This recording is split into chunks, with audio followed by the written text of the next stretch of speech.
U bilan uchrashganingizdan keyin u qo'ng'iroqlaringizga javob bermay qo'ydi va qo'ng'iroq ham qilmay qo'ydi. Nega? Nega? U qanday shaxs? Va siz bilan uchrashganda nimani o'yladi?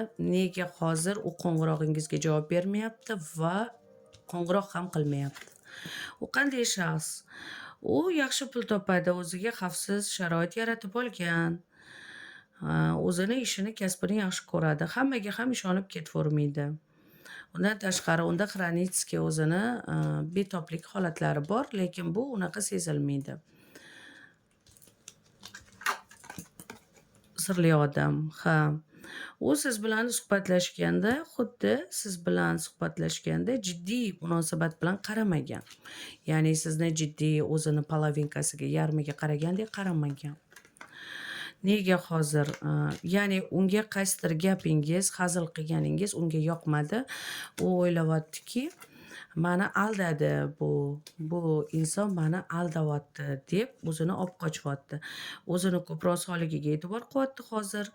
O'zini возможностьlarini hal qilyapti, ishlarini hal qilyapti. O'zini ishlari bilan band. Uni ishi juda ham ko'p, qo'ng'iroqlari, ishi juda ham ko'p.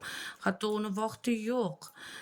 Serdechniy suhbat, delalarga vaqti yo'q. Qachon bo'sh bo'lsa, o'shanda yozishi mumkin. Uni siz bezovta qilib uni tuta olmaysiz. Chunki u doim krizisdan qo'rqadi, krizisga uchramaslikka harakat qiladi.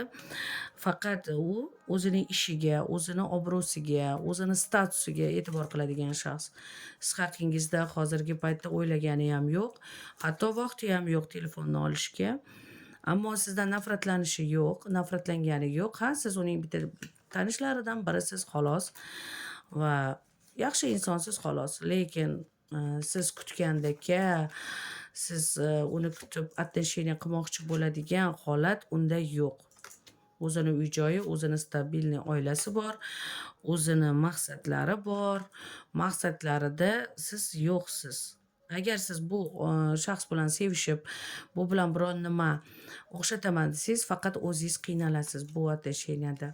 Iloji bo'lsa umuman qo'ng'iroq qilmang. Bu munosabatni unutganingiz yaxshi. Baribir yana aldanib qolasiz.